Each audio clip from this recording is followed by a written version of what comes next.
जय हिंद। जैसा कि आपको पता होगा हम आपके लिए प्रारंभ बैच लेके आए हैं और ये हर एक मंगलवार, गुरुवार, शनिवार रात 8 बजे होता है। जिनको भी पढ़ना हो क्लास 12 का फिजिक्स हिंदी मीडियम, चाहे कोई भी बोर्ड के हो, तो वो इस बैच को ज्वाइन कर सकते हैं। कुछ नहीं करना ज्वाइन करने के लिए, सिर्फ सब्सक्राइब कर लेना इस चैनल को और हर एक मंगलवार, गुरुवार और शनिवार रात 8 बजे इसका वीडियो आ जाएगा। क्लियर है।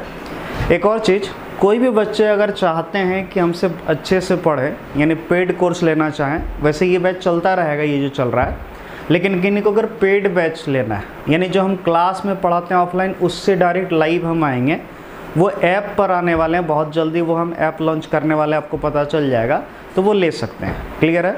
तो चलिए स्टार्ट करते हैं। आज हम लोग क्लास स्थिर विद्युतिकी का डे 18, ठीक है, स्थिर विद्युतिकी का 18वां दिन है। 17 लेक्चर ले चुके हैं, आज 18वां दिन है। आज का जो हम लोग का टॉपिक है वो क्या है, ध्यान से देखिए।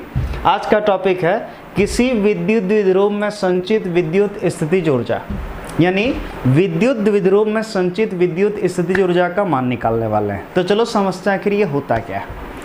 तो सबसे पहले ये समझो, इमेजिन करो ये एक विद्युत क्षेत्र है। कौन क्षेत्र है? विद्युत क्षेत्र। इमेजिन करो ये समरूप विद्युत क्षेत्र है। कौन? E vector. कौन वेक्टर? E vector. और इसमें ये एक विद्युत द्विध्रुव रखा है। क्या रखा है? विद्युत द्विध्रुव। क्लियर है। ये आवेश मान लो है -Q और ये है +Q। तो पिछला क्लास अगर याद होगा तो हम आपको बताए थे कि किसी समरूप विद्युत क्षेत्र में अगर कोई विद्युत द्विध्रुव रखते हैं तो इस प्लस के आवेश पर इधर बल लगेगा और माइनस के आवेश पर इधर लगेगा, जिसके कारण द्विध्रुव इधर घूमना शुरू हो जाएगा। यानी ये द्विध्रुव चाहेगा कि इधर घूमे क्योंकि बल आघूर्ण इधर लगेगा। लेकिन हम क्या कर रहे हैं जरा समझिए, हम इस विद्युत द्विध्रुव को इधर घुमाना चाहते हैं, इधर। यानी सोचो, बल आघूर्ण इधर लग रहा, विद्युत द्विध्रुव घूमना इधर चाह रहा, लेकिन हम इधर घुमाना चाहते हैं। यानी विद्युत द्विध्रुव पर लगने वाला बल आघूर्ण के विपरीत दिशा में घुमाना चाह रहे हैं। तो बोलो ये अपने घूम सकता है? नहीं। इसके लिए तो हमको क्या करना होगा? बाहरी कार्य करना पड़ेगा। तो याद रखिएगा, किसी भी विद्युत द्विध्रुव को बल आघूर्ण के विरुद्ध घुमाने में जो भी हमको कार्य करना पड़ेगा, ठीक है। फिर समझना, ये विद्युत द्विध्रुव को हम क्या कर रहे हैं? बल आघूर्ण इधर लग रहा था, हम इधर घुमा रहे हैं, उसका उल्टा घुमा रहे हैं। क्लियर है। तो फिर समझो, किसी विद्युत द्विध्रुव को बल आघूर्ण के विरुद्ध यानी उसके विपरीत इसको घुमाने के लिए हम जो भी इस पर कार्य करेंगे, वही कार्य इसमें ऊर्जा के रूप में संचित हो जाएगा, यानी जमा हो जाएगा, जिसको क्या कहेंगे? विद्युत स्थितिज ऊर्जा। क्या कहेंगे? विद्युत स्थितिज ऊर्जा। क्लियर हुआ। देखो डेफिनेशन वही बोला है। किसी विद्युत क्षेत्र में रखी विद्युत द्विध्रुव को विस्थापित करने के लिए, क्या करने के लिए? विस्थापित करने के लिए, मतलब घुमाने के लिए उस पर किया गया कार्य उसमें ऊर्जा के रूप में संचित होती है। ठीक है, संचित होती है, यहाँ हो गलत छप गया, संचित होती है, जिसे विद्युत स्थितिज ऊर्जा कहते हैं। इसे U द्वारा सूचित किया जाता है। किसके द्वारा? U द्वारा। क्लियर है। ये तो हो गया डेफिनेशन। क्या हो गया? डेफिनेशन। यानी किसी विद्युत द्विध्रुव को विद्युत क्षेत्र में अगर हम घुमाएंगे, विस्थापित करेंगे, तो उस विस्थापित करने के लिए जो भी कार्य करना होगा उसको क्या कहेंगे? विद्युत स्थितिज ऊर्जा। क्लियर है। अब आगे बढ़ते हैं। हम लोग का जो टॉपिक है अब वो है किसी समरूप विद्युत क्षेत्र में रखी विद्युत द्विध्रुव में संचित विद्युत स्थितिज ऊर्जा का व्यंजक। यानी जो अभी हम लोग विद्युत स्थितिज ऊर्जा पढ़े उसका व्यंजक निकालने वाले हैं, यानी उसका फॉर्मूला निकालने वाले हैं। तो देखो ध्यान से हम क्या किए हैं। इसके लिए हम क्या किए हैं, ये जो है इधर से इधर एक समरूप विद्युत क्षेत्र माना है, जिसका वैल्यू कितना है? E vector. कितना है? E vector. और ये जो है ब्लू कलर का, देखो जरा ध्यान से, ये एक विद्युत द्विध्रुव है। ए बी क्या है? एक विद्युत द्विध्रुव है। ठीक है। और ये जो विद्युत द्विध्रुव है, मान लो ये विद्युत क्षेत्र के साथ जो है यहाँ कौन कितना बना के? थीटा कोण बनाकर है। कितना कोण बनाकर? थीटा। अब हम क्या कर रहे हैं, बल आघूर्ण तो इधर लग रहा है, हम क्या कर रहे हैं? उसके विपरीत घुमा रहे हैं, इधर से इधर घुमा दे रहे हैं, इधर। क्लियर है। मान लो हम यहाँ कुछ कोण से घुमा दिए, इमेजिन करो कितना? डी थीटा कोण से। कितना? डी थीटा कोण से। यानी ए से ए डैश ले गए और बी से बी डैश ले गए। सोचो ये ऐसे था, ऐसे घुमा दिए। तो सोचो जरा से, इसको जो इधर से इधर घुमाए यानी विस्थापित किए, तो इसमें जो कार्य होगा पहले वो कार्य निकाल लेते हैं। और यहाँ से यहाँ तक घुमाने में जो कार्य निकलेगा वो कार्य निकाल के उसके बाद उसको इंटीग्रेशन कर देंगे, टोटल कार्य आ जाएगा। और कुल कार्य जब हमको पता चल जाएगा, जो कार्य होता है वही ऊर्जा होता है। क्यों? अभी हम तुरंत डेफिनेशन में पढ़ाए थे कि जो कार्य होता है वही ऊर्जा के रूप में संचित होता है। क्लियर है। यानी हमारा मकसद है कि इस द्विध्रुव को घुमाने में कितना कार्य हुआ, पहले वो कार्य निकालना। चलो शुरू करते हैं। तो अब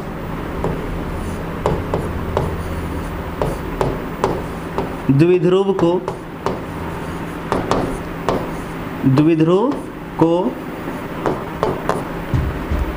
विद्युत क्षेत्र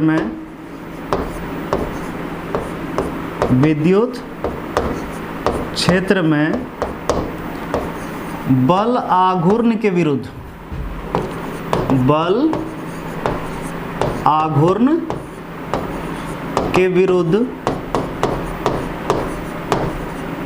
कितना डी थीटा, देख लो यहाँ विस्थापन जो किए कितना डी थीटा, छोटा सा डी थीटा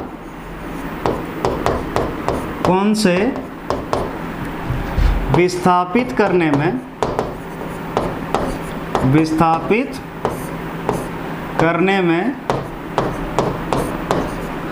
किया गया कार्य, विस्थापित करने में किया गया कार्य।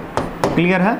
समझो क्या बोल रहे हैं, द्विध्रुव को विद्युत क्षेत्र में बल आघूर्ण के विरुद्ध डी थीटा कौन से विस्थापित करने में किया गया कार्य।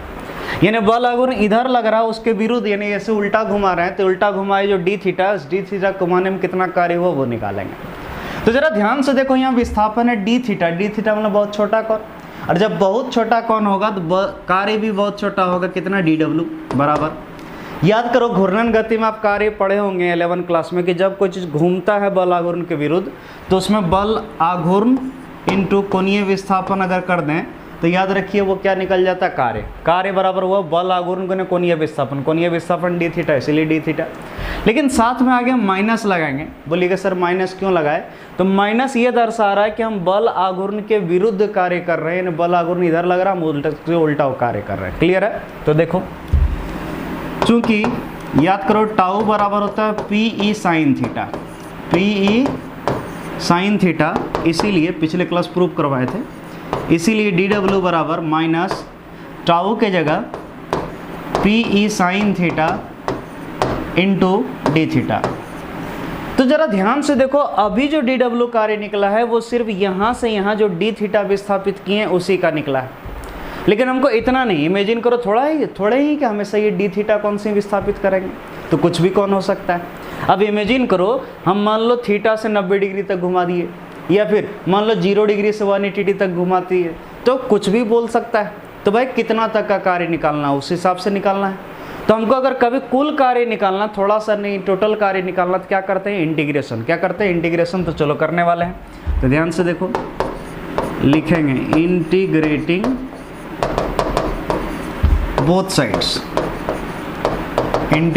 बोथ साइड्स, दोनों तरफ हम इंटीग्रेशन कर रहे हैं। तो जरा समझना इंटीग्रेशन किसका कर रहे हैं बाबू, डी डब्ल्यू का बराबर। अगर थोड़ा भी ध्यान में हो तो माइनस पी यहाँ पर क्या है, कांस्टेंट है, ले लिए कांस्टेंट, ठीक है। बोलो इंटीग्रेशन किसका, sine theta into D theta, इसका इंटीग्रेशन करना है। लेकिन आपके मन में होगा sir sine theta into D theta का इंटीग्रेशन कर रहे हैं, इसका मतलब यहाँ डी के साथ थीटा, यानी थीटा वेरिएबल, थीटा क्या वेरिएबल।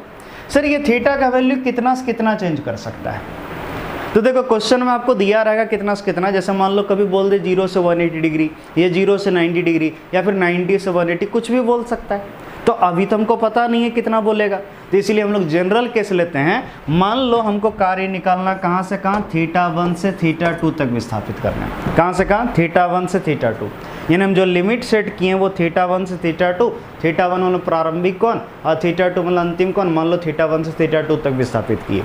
जितना भी दिया रहेगा, इमेजिन करो 0 से 90 डिग्री बोलेगा तो यहाँ 0 यहाँ 90 रख देना, 90 से 180 बोलेगा तो यहाँ 90 यहाँ 180 रख देना, कुछ भी बोलेगा वो रख सकते हो। क्लियर है? तो चलो शुरू करते हैं।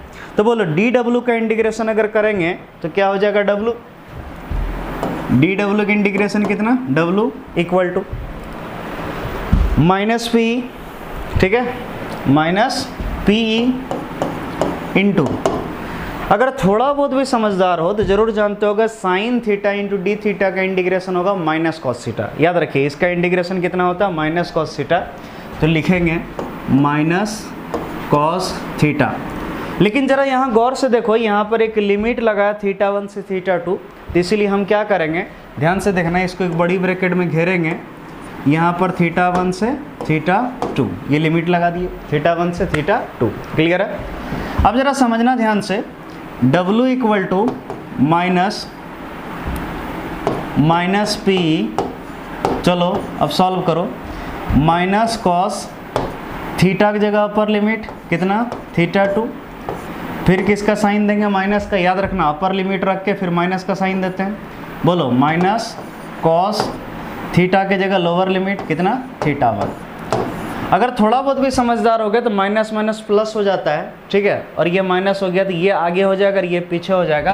तो W इक्वल टू हो जाएगा माइनस PE। बोलो इसको आगे कर लें तो cos theta 1 minus cos theta 2। ये क्या निकल गया हमारा, कार्य। क्या निकल गया, कार्य। थीटा 1 से थीटा 2 तक घुमाने में कार्य। और आपको पता होना चाहिए जो कार्य होता है वही ऊर्जा होता है। तो अगर कार्य इतना किए तो यही ऊर्जा के रूप में संचित हुआ होगा, तो इसीलिए लिखेंगे तो विद्युत स्थितिज ऊर्जा, विद्युत स्थितिज ऊर्जा, ठीक है, विद्युत स्थितिज ऊर्जा। क्लियर है। तो विद्युत स्थितिज ऊर्जा को U से सूचित करते हैं। तो W के जगह सिर्फ क्या लिख देंगे, U, लेकिन वही वैल्यू रहेगा minus PE cos theta 1 minus cos theta 2। तो ये हो गया हमारा बाबू ऊर्जा निकालने का फॉर्मूला। तो कभी कभी ऊर्जा निकालने बोलेगा तो ये फार्मूला रख देना, और कार्य निकालने बोलेगा तो भी ये रख देना, क्योंकि कार्य ही ऊर्जा होता है। क्लियर है, ये आ गया। लेकिन ज़्यादातर जो होता है स्टैंडर्ड केस, अगर बात किया जाए स्टैंडर्ड मतलब मानक केस, जनरली होता है क्या है, ये विद्युत द्विध्रुव थीटा कोण पर रहता है और थीटा कोण से 90 डिग्री तक घुमाने में कार्य पूछता है, या थीटा से 90 डिग्री तक घुमाने में ऊर्जा कितना होगा वो। तो चलो वो निकाल लेते हैं। तो हम लोग क्या करते हैं कि स्टैंडर्ड केस लेते हैं। स्टैंडर्ड केस, स्टैंडर्ड केस वही बोल रहे हैं। देखो क्या है स्टैंडर्ड केस, यदि द्विध्रुव को, किसको बाबू, द्विध्रुव को थीटा से 90 डिग्री तक घुमाई जाए या घुमाई गई हो, घुमाई गई हो, कितना से कितना, थीटा से 90 डिग्री। तब देखो U इक्वल टू, अभी तुरंत हम लोग फॉर्मूला पढ़े हैं, minus P into cos theta 1 minus cos theta 2। ध्यान से देखो क्या है, U बराबर minus P cos theta 1 minus cos theta 2, यही है। तो बोलो cos theta 1 minus cos theta 2, ये है मेन फार्मूला। चूँकि हम कितना से कितना घुमा रहे हैं, 0 से 90, सॉरी थीटा से 90 डिग्री, थीटा से 90 डिग्री। तो बोलो थीटा 1, थीटा 1 मतलब प्रारंभिक कोण, तो प्रारंभिक कोण कितना, थीटा है, तथा थीटा 2, थीटा 2 मतलब अंतिम कोण, अंतिम कोण कितना है, 90 डिग्री है। क्लियर है। इसीलिए U इक्वल टू हम लिख सकते हैं minus P into cos theta 1, theta 1 की जगह कितना, theta, minus cos theta 2, theta 2 की जगह कितना डिग्री, 90 डिग्री। अगर थोड़ा बहुत भी समझदार हो जानते होगा minus P cos theta minus cos 90 की वैल्यू 0, ठीक है। तो कॉस थीटा माइनस 0 यानी कॉस थीटा। तो U इक्वल टू हो गया minus PE cos theta, minus PE cos theta, ये हो गया फॉर्मूला, ठीक। U इक्वल टू कितना, minus PE cos theta. Clear है। अब इसी को हम ऐसे भी लिख सकते हैं, या ध्यान से देखना क्या लिख सकते हैं, जरा समझिए। आप लोग पढ़े होंगे, याद करो, A vector dot B vector, A vector dot B vector बराबर AB कॉस थीटा। अगर याद हो A vector dot B vector बराबर कितना, AB कॉस थीटा। तो सोचो अगर A vector dot B vector बराबर AB कॉस थीटा होता है, तो क्या हम ऐसे लिख सकते हैं P vector dot E vector बराबर PE कॉस थीटा, लिख सकते हैं। A vector dot B vector बराबर AB कॉस थीटा होता है, तो P vector dot E vector PE cos theta होता है। क्लियर है। तो जब P vector dot E vector PE cos theta होता है, तो क्या PE कॉस थीटा की जगह ये नहीं लिख सकते, आराम से लिख सकते हैं। तो देखिए U equal to minus PE cos theta है, तो इसके जगह आप क्या लिख सकते हैं, P vector dot E vector. Clear है। तो कभी कभी ऑब्जेक्टिव में ये वाला या फिर ये वाला डायरेक्ट पूछ देता है कि ऊर्जा कितना संचित होगा, तो ये याद रखना है। क्लियर है। तो आज का लेक्चर इतना ही था, अगला दिन मिलते हैं, ठीक है, आगे। तो चलिए आज के लिए इतना ही, थैंक यू।